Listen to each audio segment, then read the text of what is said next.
sticks, no bricks. This week, we're going to talk about stuff that other RVers don't want to talk about. And that's the not so glamorous side of full-time RV living and travel. So stick around. Here we go.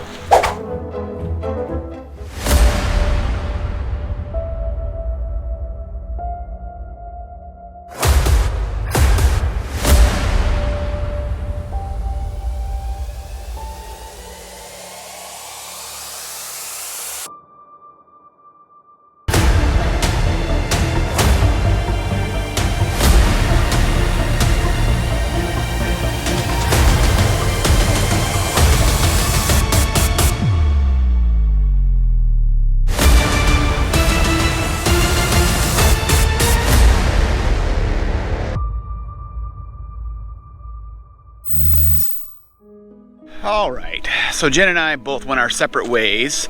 She grabbed one camera, I grabbed this one. We each have our own topics of what we're going to talk about for the not so glamorous side of full-time RV living and travel. And I emphasize and travel because I believe there's a huge difference between a full-time RVer and a full-time RVer and a full-time traveler. We need to come up with a word that combines both of them. What do you think? If you got an idea, put it down in the comments. Maybe something like full-time RVlers. I don't know. Alright, so for pet owners, something that's not very glamorous and that a lot of people don't like to talk about is picking up of dog poop. And it's not just your pet's dog poop. There's been many times we showed up to sites and we've had to actually clean up other people's dog poops in our sites because they don't clean the site up. Gross! And the other thing, just like in that photo, is you'll get a collection of dog poop bags outside your door because sometimes the dumpster is further away. There's not a lot of pet waste deposit boxes or, you know, baskets or anything around here. So picking up dog poop is probably one of the not so glamorous things. I know we have spent more money on dog poop bags than I ever thought we would. I try to order them in bulk from Amazon, or if I'm ordering pet meds or something like that, I always try to get the dog poop bags. So fun stuff. Our friends once told us that every conversation leads to poop. We did choose this lifestyle. We've been on the road for almost 3 years and we absolutely do love it. But, you know, there are some drawbacks. So the first thing I'm going to talk about is the love-hate relationship in regards to moving every 2 or 3 weeks. We absolutely love being full-time travelers. There's so much to see in this beautiful country. However, it is a bit of a pain in the butt to pack up everything you have, everything you own, every couple weeks and move. I mean, we come strong. We got a lot of crap. You've seen our videos. We definitely could downsize. But we make it work, and it is a bit of a challenge, and we just overcome it. Travel days are 100% the most stressful day in the 2 or 3 week period that we're full-time RVing. And most of it is due to traffic. The roads in this country are garbage. You've heard me talk about that before. Breaking down your camp, traveling, and then setting up at a new location, which is fun and a pain both at the same time. Another thing that people don't always like to talk about, because it's kind of personal, is medical stuff. Like, what do you do? Prime example, I have a colonoscopy scheduled here coming up in a couple of weeks, and you know, I have to make sure that I'm in an area long enough to get that kind of stuff done. So Jason and I both are veterans, so we utilize the VA out here in Claremont. But for any procedures or anything, it's all done at Lake Nona VA in Orlando. So it's about, you know, 15-minute drive from here. But when you need stuff, urgent care or an emergency room, that can be a struggle because you got to contact the VA, you got to get authorization. I mean, if it's a true emergency, then you just go to the emergency room, but that is a struggle. And it's a lot of things that we get asked about sometimes being on the road. Like, as veterans, what do we do for healthcare? Because we're traveling veterans, we don't have a home base. We do have also TRICARE, which we have, but that's out of Alaska. And so we're totally nowhere near Alaska. So we only use that more for emergencies or urgent care, because emergency room, you can just go show your ID pay your copay and be done. But in the event I go to emergency room and I need to get any type of like special care, like if I broke my arm or I have to have a surgery, then I have to if it's emergent surgery, they're going to do it. But if it's anything that they had to refer me out, I have to call back to Alaska, talk to the nurse. Hopefully I have to give them access to the medical care wherever I'm at so they can get that and get the referral sent. So it's a very slow process for like your normal routine stuff. Emergent care, different situation, but just for your normal stuff, mammograms, colonoscopies, normal doctor's visit, refills medications, it can be a struggle. It takes a lot of planning.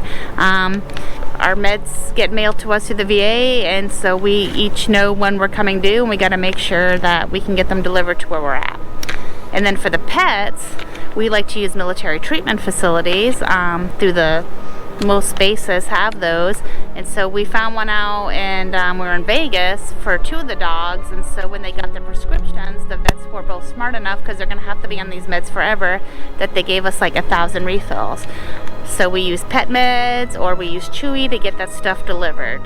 But it is something you have to stay on top of, and it's not easy. It's not something you can just be like, oh, they're out of meds, they're going to be out in 2 days, and you got to order them, because you won't get them that fast. So you got to keep those things in mind. Sometimes it's just a lot of planning and a lot of reminders, a lot of sticky notes. One of the drawbacks, and also a positive, this is also a love-hate relationship. When you do get set up in your new location, let's say we're going to be at a location for 3 weeks, and we have neighbors that have been there almost the whole time, and they don't talk to you at all until, you guessed it, the day you're packing up. When you're packing up your RV to leave, that's when your neighbors decide to come over. I see you're packing up. Where are you heading to? Well, there's a general rule of thumb. You don't bother RVers when they're A, setting up, or B, packing up. Don't do it. As much as we love meeting new people on the road and hanging out and making new friends and all that, there's some downside to that as well. Like when I'm trying to get something done, or Jennifer's trying to get something done, and we're outside, we're working on the RV, I'm focused, I want to get this project or task done, and people are constantly stopping by and interrupting me while I'm trying to get stuff done. And again, that's a love-hate. We love meeting people and welcome people to stop by our RV whenever they want, but it's just one thing that you have to deal with as a full-time RVer and full-time traveler, is that you're never probably going to start and end a project without some sort of interruption, especially if you're outside doing it. Another thing that isn't very glamorous is you live in a very small space. We have 3 dogs, so the constant dog hair, or the occasional vomit, sometimes in a small place, it just, lots of cleaning extra. We vacuum twice a day, because the yellow lab, he just sheds, and because we're always constantly moving, changing environments, I feel like he's constantly shedding his winter coat, because when we were in the Keys, it was warm down there, but he was shedding it, and then you move to another location and it's kind of cool, and then he gets it back, move someplace warm again, and he's shedding it. It's just a constant cycle. So lots of cleaning and dusting daily. When we had a house, we had a Roomba that would vacuum every day, and then usually on the weekends was always our big, cleaning and dusting moments. But living in the RV with this small, it's maybe 200 square feet, so getting that dog hair up, it's twice a day. We vacuum in the morning. He spends a lot of time outside or on the patio. He loves to be outside. Anyone that's met us has ever seen him. He just lays on the bed, on his dog bed, or he'll lay on the ground. He loves to be outside. If it's crappy outside, he'll be inside, or on the patio. And again, though, if it's too cold or if it's too hot, because our patio was black and sometimes it's just too hot for him to be out there. Other day was 90 degrees and he was inside all day, and that dog hair gets everywhere. Plus, you got your water dishes everywhere, so you're constantly, picking up water off the floor. You gotta feed them. Some of our pets are on special food, so they can't eat the other dog food. And you just gotta come up with your own schedule and your own way of doing things. So, Like we said, we're lucky. We have like this garage that has a door. So when we feed our Dachshund, Allie Bell, our little wiener dog, I usually put her food down and I close the door and she'll eat it right away. Itty Bitty is a grazer, so her food is constantly up and down. We have to put it down when we're in there. We can't leave it down because the other dogs will eat it. And then Axel's on some medication, so he gets that in his food. So it's not difficult. But it can be stressful. It can be frustrating. It's just kind of one of those things sometimes you just wish you could just put the dog food out and be done, but it's, you know, sometimes it's like a dog circus inside this RV. But we love them, and we had them before we decided to go full-timing, so we weren't going to get rid of them. We weren't going to leave them with family or anything, so they do travel with us. It's just kind of it's just another thing that we have to do every day. Sometimes twice a day. So Jen and I, we have been RVing together since the late 1990s. This is our 7th RV, our Momentum is. And we've camped all over the country prior to going full-time. And I have never seen it as crowded as it is these days. I think COVID obviously had a big impact on that. But that's another drawback to full-time RV living and travel is you just have to deal with the crowds at almost every RV park you go to. You really have to plan. You've got to book your reservations months out just to make sure you get a spot, especially around the holidays, the RV holidays, which is like the 4th of July, Memorial Day weekend, Labor Day weekend. Those are the 3 big ones. If you don't book 5-6 months out, there's a great chance that you're not even going to get a spot.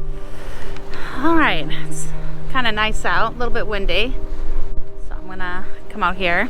So another kind of unglamorous thing is, you know, when you have a house, sticks and bricks, and your spouse annoys you, or you want to get away from the kids, you want to get away from the dog, or you're just feeling like you're having one of those days that you just don't want to be around anybody, do anything.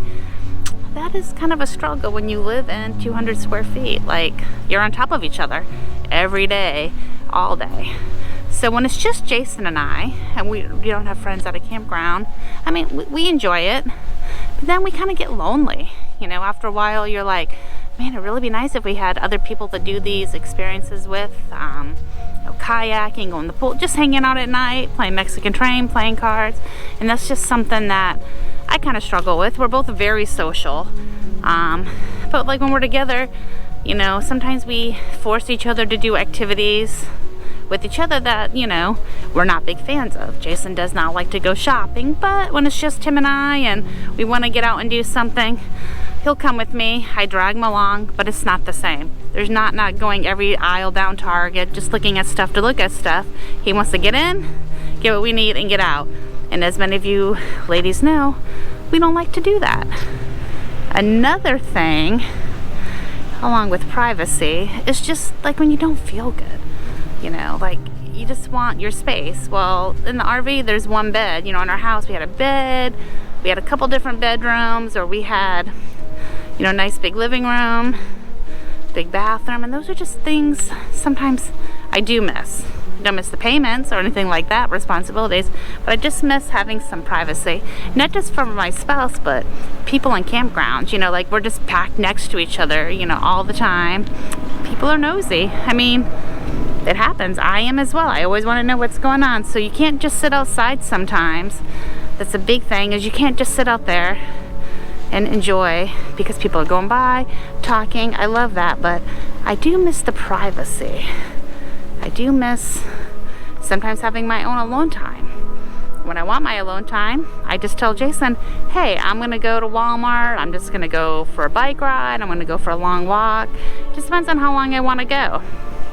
But then the opposite of that is when it's just him and I, you know, like we said, we want to hang out with other people. So luckily lately we've always been able to, you know, we're making new friends, or on the, you know, on the road and you have friends, you're always crossing paths. So that is something. But if you're one that's prone to like loneliness or depression and stuff, you have to have something in place, a way that you can, you know, do something and help yourself, you know, to feel better. Because sometimes when you're with your spouse all the time, those little things that bother you every once in a while that aren't a big deal, they become a big deal. You know, leaving your running shorts on your side of the bed on the floor, you know, Jason, sometimes that drives me crazy. Are they dirty? Are they clean? I don't know. He wore them yesterday, but I don't know, and I'm sure I do things that drive him crazy. I have a bad habit of when I get ready, I leave all my stuff still on the, bathroom counter because I'm like, I'll just put it away later. But sometimes I don't, it's still out. So again, small space, stuff looks cluttered, gets on my nerves. Another challenge to this wonderful lifestyle is vehicle maintenance. It's a bit of a challenge to get oil changes done, filters changed, all that kind of stuff. I was a mechanic for 30 years. I used to do everything myself, changed all my oils, filters, everything. I had a shop, all that. Don't have that anymore. So now I have to rely on Jiffy Lube or dealerships or whatever to get it done, because most campgrounds don't allow you to change your oil in the spots. So it's just another added challenge that you have to factor in if you're considering full-time RVing and traveling. Not to mention, when you are a full-time RVer, you are required to have full-time RVer insurance, which is a lot more expensive than just regular RV insurance. I'm talking like 10 times the amount. It's insane. And I've known a few people that just carry regular insurance that are full-timers, but if you get in a wreck and they determine that you're living in your RV, they might not cover you. So if you want to roll the dice, good luck. All right. So one of the last things that I think for a lot of people prepping to full-time that they should be aware of that can be a struggle is mail and packages on the road. So most RV parks, like we do Thousand Trails, so a lot of them charge for packages, but they do not accept regular mail, UPS mail. So like at Christmas time, for example, here at TTO, my mom and dad mailed us Christmas cards with gift cards. Well, they automatically returned them because we didn't sign up for the mail service here. So now if they would have sent them like priority mail and one of the big envelopes or something like that, we would have gotten them because they have to give you that stuff because they kind of consider it a package. But just normal, like the snail mail, which you put the stamp on in the envelope, you're not going to get that on the road. So you got to be prepared. We have a traveling mailbox online that we get like our bank statements at. We use that for pretty much like, our credit card, mailing address and all that is our traveling mailbox. Because nowadays we just signed up for paperless everything, paperless billing. We randomly do get some stuff, like we have to order our absentee ballots for voting this year and stuff, so that'll get mailed to the traveling mailbox and you pay to get it forwarded to wherever you're at. And they usually will forward it. Usually takes one or 2 days because they send it via FedEx. So again, and you pay for that. So it's not cheap. But normal packages, Amazon hub lockers are great. You just gotta make sure you can find one. Michael's will do them. Sometimes you can have stuff delivered to a Michael's, some TJ Maxx's, some Walgreens will allow for Amazon pickup and drop off and stuff. So you just have to kind of research where you're at. Again, you got to be prepared. We're here at Thousand Trails. They charge $5 a package. So, and that's kind of the standing rate for most Thousand Trails. However, Soledad Canyon in California, they charge $25 a package. So I will absolutely, under no circumstance, have a package sent there. Our daughter lives near there, so if I did have to have something delivered, I'd just have it sent to her apartment for free. So that is probably kind of a struggle, I'd say, because our meds from the VA, they get delivered, and that's one thing we always have to make sure, updating the address and making sure that it can be delivered here. So just keep that in mind. Without a doubt, probably one of the biggest challenges that we've faced in the last 3 years is the weather. You really have to be cognizant of the weather, whether it's hurricanes, tornadoes, hail, all that. You always got to be on your toes. You got to make sure you bring your awnings in if you leave, because you never know when there's going to be a pop-up storm. We've had to move before because of an incoming tropical storm or a hurricane. We have a weather radio that we always adjust to our location. You can adjust it to state and the county that you're in. That way, if there's any alerts that go off, you'll hear them for sure. It's loud. Whenever we get to a new location, I always do a channel scan on our TV so we can get the local channels, so we can get local weather from local meteorologists, because they're usually more accurate that I've found. So you just always got to be weather aware, because you just never know. And when you live in an RV, it's like a trailer park. It's the old adage of trailer parks always get hit by the worst weather, and well, RV parks, they're not immune to it either. You know, we try to keep our channel 99% positive. We don't have a lot of dramatic thumbnails or do a lot of drama, but this is something that we wanted to talk about because a lot of you that watch us have mentioned to us that you are prepping to full-time RV or would like to full-time RV, so we want to make sure that you have all the information, not just the good stuff. This lifestyle is amazing, and we would probably not change much of, if anything, if we had to do it over again. We have met and made so many great friends, and we've seen so many amazing things in this country. We still have a lot to see. There are many of you out there that we haven't even met that we still want to meet, and we're going to continue this for the foreseeable future. We don't have any end date right now. So we hope you enjoyed this week's video, and until next week, guys. Safe travels.